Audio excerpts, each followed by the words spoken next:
एक काफ़ी versatile word है और यह अलग अलग सिचुएशंस में अलग अलग अर्थ देता है।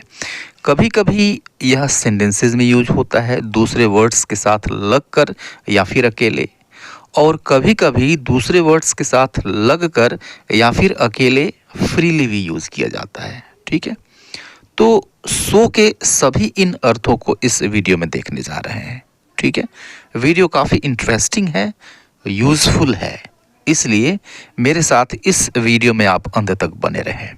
तो आइए वीडियो को शुरू करते हैं।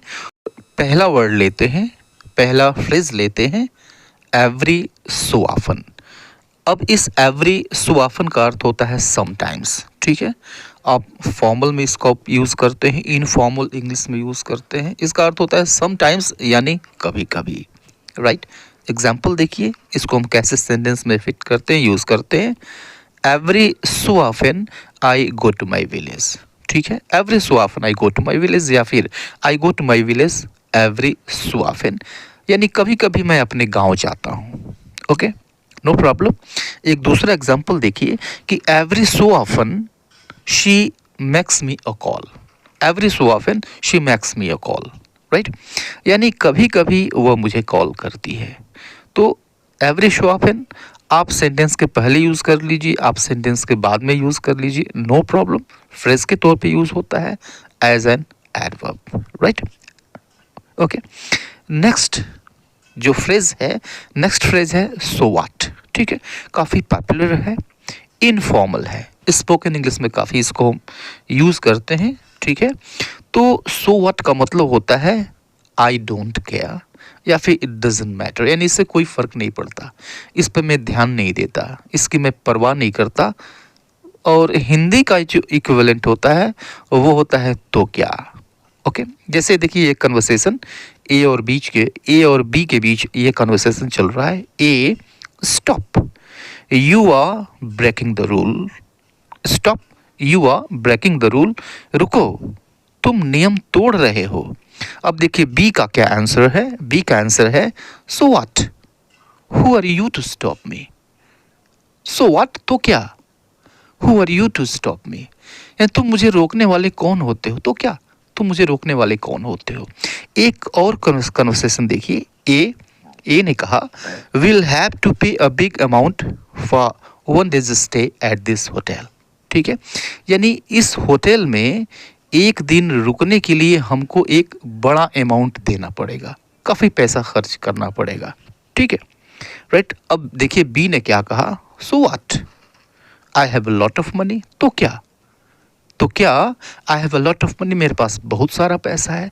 तो सो व्हाट मीन्स तो क्या, तो क्या कह लीजिए, या फिर इट डजंट मैटर, या फिर I don't care, I don't care I have a lot of money, या फिर it doesn't matter I have a lot of money, या फिर so what I have a lot of money. Right, next expression देखिए, phrase सो।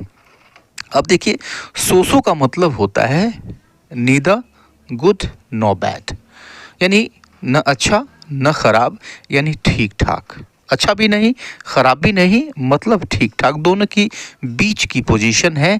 Informal English में इस phrase को use करते हैं। एग्जाम्पल देखिए, जैसे ए और बी के बीच कन्वर्सेशन है, क्या है, ए ने क्या कहा कि how was your day, how was your day, यानी तुम्हारा दिन कैसा रहा। राइट, बी ने क्या कहा, सो, इट वाज सो।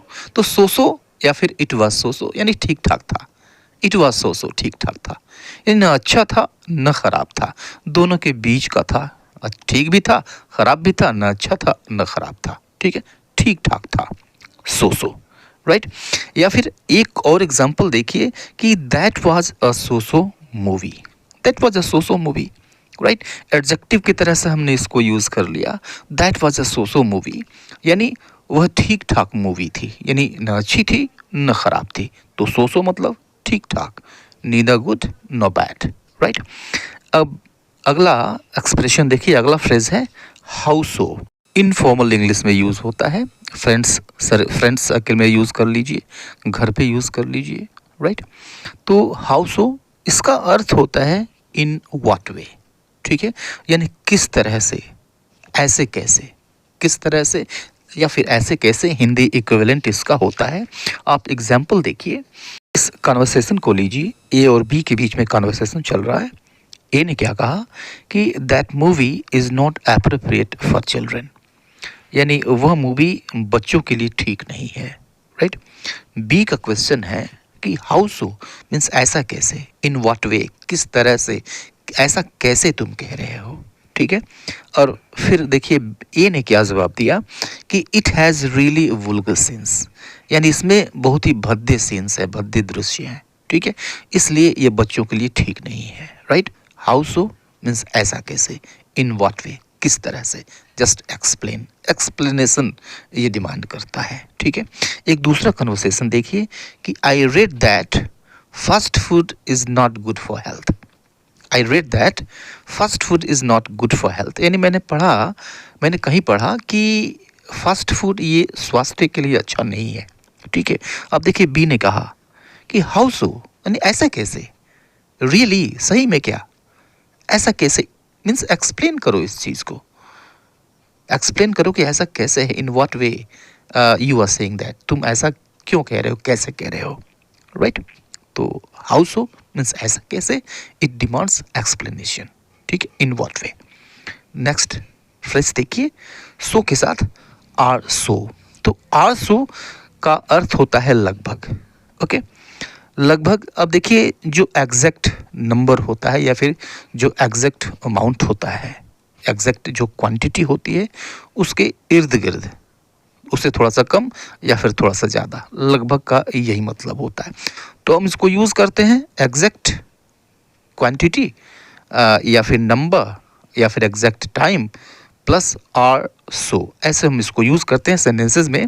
देखिए कि ए और बी के बीच कन्वर्सेशन है कि ए ने कहा कि how many guests are coming to the party, right, how many guests are coming to the party, यानी पार्टी में कितने गेस्ट्स आ रहे हैं। ए ने क्वेश्चन किया, बी का आंसर है कि not too many, they may be 100 or so, not too many, they may be 100 or so। तो बी ने क्या जवाब दिया कि बहुत ज़्यादा नहीं, they may be 100 or so, यानी लगभग 100 के आसपास हो सकते हैं, लगभग 100 हो सकते हैं। तो एग्जैक्ट नंबर क्या है 100, और एग्जैक्ट नंबर के साथ हमने आर 100 जोड़ दिया, 100 or so मीन्स 100 के आसपास या 100 के लगभग। एक दूसरा एग्जाम्पल देखिए, सेंटेंस है ये कि this project is going to take a month or so, this project is going to take a month or so, यानी इस प्रोजेक्ट में लगभग 1 महीने लग जाएंगे, ठीक है। तो एग्जैक्ट नंबर क्या है, एग्जैक्ट टाइम क्या है, अ मंथ, एग्जैक्ट टाइम हो गया, और उसके ठीक बाद हमने आसो का यूज़ कर दिया। तो आसो इस तरह से यूज़ करते हैं और यह लगभग का सेंस देता है, नियर अबाउट के साथ, नियर अबाउट का अर्थ देता है, सेंस देता है लगभग या फिर आसपास, ठीक है। नेक्स्ट एक्सप्रेशन है, नेक्स्ट फ्रेज है सो लॉन्ग एज, ठीक है। तो सो लॉन्ग एज इसका मतलब होता है जब तक तब तक, हिंदी में ये इक्विवेलेंट उसका होता है, राइट। स्पोकन में यूज़ किया जाता है, रिटन में यूज़ किया जाता है, okay. Formal English, informal English आप इसको यूज़ करते हैं, ठीक है। तो सो लॉन्ग एज के बजाय हम एज लॉन्ग एज भी यूज़ करते हैं, दोनों में से कोई भी यूज़ करती है, दोनों का मतलब एक ही है, ठीक है, जब तक तब तक। देखिए कैसे हम इसको यूज़ करते हैं, you can stay here so long as you give the rent, ठीक है। यू कैन स्टे यानी तुम यहाँ रुक सकते हो, राइट। अब देखिए एक कंडीशन है, कंडीशन क्या है कि so long as you give the rent, यानी जब तक आप रेंट देते हो तब तक आप यहाँ रुक सकते हो। अब ये फ्रेज पहले भी आ सकता है, so long as you give the rent you can stay here, यानी जब तक तुम रेंट देते हो तब तक तुम रुक सकते हो, ठीक है। तो अब देखिए कि एक इसमें जो है एक कंडीशन है, राइट। सो लॉन्ग से जो क्लास शुरू हो रहा है वह कंडीशन बताता है और दूसरा उसका रिजल्ट बताता है, ओके। अब देखिए एक और एग्जांपल लीजिए, सेंटेंस है ये कि so long as you are in good books of the boss you are in this position, ठीक है। तो so long as you are in good books of boss, ठीक है, यानी जब तक आप बॉस के चहेते हो, you are in this position, तब तक तुम इस पोजीशन पे हो, ठीक है। तो अब देखिए कंडीशन क्या है, कंडीशन ये है कि so long as you are in good books of the boss, ये कंडीशन है कि आप बॉस के चहेते हो, और उस कंडीशन में क्या होगा, रिजल्ट ये है you are in this position, तुम इस पोजीशन में हो, ठीक है, राइट। तो सो लॉन्ग एज, अब इस सो लॉन्ग एज को एज लॉन्ग एज से रिप्लेस भी कर सकते हैं विद द सेम मीनिंग, एक ही अर्थ में। आइए नेक्स्ट इसका एक्सप्रेशन देखते हैं। नेक्स्ट एक्सप्रेशन है सो फार सो गुड, ठीक है, सो फार सो गुड। अब यह जो सो फार सो गुड है यह very very informal, actually this expression is very very informal, informal में यूज़ होता है, स्पोकन इंग्लिश में यूज़ होता है, ठीक है।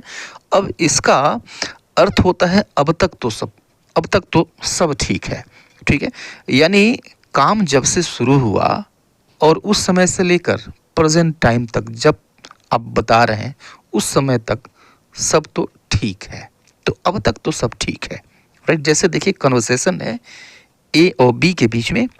ए ने कहा कि how's your new job, how's your new job, यानी तुम्हारा नया जॉब कैसा है, राइट। बी ने आंसर दिया कि सो फार सो गुड, सो फार सो गुड मीन्स अब तक तो सब ठीक है, यानी जब से उसने काम करना शुरू किया उस समय से लेकर अब तक प्रेजेंट टाइम तक जब वह बता रहा है उस समय तक तो सब ठीक है, सो फार सो गुड, यानी अब तक तो सब ठीक है, ठीक है। आगे भगवान जाने, राइट। एक दूसरा कन्वर्सेशन देखिए ए और बी के बीच में कि how is she doing at the exam, how is she doing at the exam, यानी वो एग्जाम में कैसा कर रही है, राइट।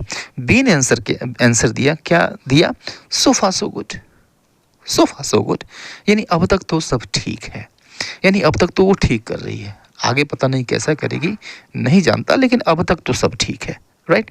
तो सो फार सो गुड, राइट। एक दूसरा फ्रेज देखिए, कंजंक्शन की तरह से इस्तेमाल होता है, सो दैट, कंजंक्शन की तरह से इस्तेमाल करते हैं। तो सो दैट फॉर्मल इंग्लिश में, इनफॉर्मल इंग्लिश में, रिटन इंग्लिश में, स्पोकन इंग्लिश में हर जगह यूज़ होता है, ठीक है। अब देखिए सो दैट जो है यह रीज़न और रिजल्ट को दोनों को ऐड करता है, इन दोनों को आपस में ऐड करता है। अब देखिए एक तो एक्शन है और एक रीज़न है, राइट। तो जो रीज़न है उसके पहले हम सो दैट का यूज़ करते हैं, ओके। जैसे देखिए I will stay after the office time so that I can complete the file, right. अब देखिए यहाँ पे आप देखिए कि एक्शन क्या है, एक्शन क्या है, I will stay after the office time, मैं ऑफिस टाइम के बाद रुकूंगा, so that I can complete the file, ताकि मैं फाइल को कंप्लीट कर सकूं, यह रीज़न है, ठीक है। तो एक रीज़न और एक एक्शन, ठीक है। एक्शन के होने का रीज़न ये सो दैट ये बताता है, ठीक है। एक दूसरा एग्जांपल देखिए कि we will start the meeting now, will start the meeting now, ये एक्शन हो गया। अब इसका रीज़न क्या है, so that we can finish early, ताकि हम पहले इसको ख़त्म कर लें, right. This is the reason, यह वजह है, यह कारण है, राइट। नेक्स्ट यूज़ देखिए, नेक्स्ट फ्रेज है इफ़ सो। तो इफ़ सो मीन्स अगर ऐसा है तो, इफ़ सो इनफॉर्मल इंग्लिश में इसको यूज़ करते हैं। तो इसका मतलब होता है if that is the case, means अगर ऐसा है तो, if that is the case, right. जैसे she might be late, she might be late यानी वो लेट हो सकती है, if so will start the meeting, यानी अगर ऐसा है तो हम मीटिंग को स्टार्ट करेंगे, ठीक है। तो लेट हो रही है तो होने दो, हम मीटिंग स्टार्ट कर लेते हैं, जब आएगी तब आएगी, no problem. She might be late, if so will start the meeting, right. तो if that is the case, if so means if that is the case, या फिर अगर ऐसा है तो। और एक दूसरा एग्जांपल देखिए कि I think it is going to rain today, मैं सोचता हूँ कि आज बारिश होगी, if so the game will have to be postpone, right. अगर ऐसा है तो गेम को पोस्टपोन करना पड़ेगा, गेम को पोस्टपोन करना होगा। तो if so means in that case, या फिर if that is the case. मिलते हैं नेक्स्ट वीडियो में, तब तक के लिए good bye and take care.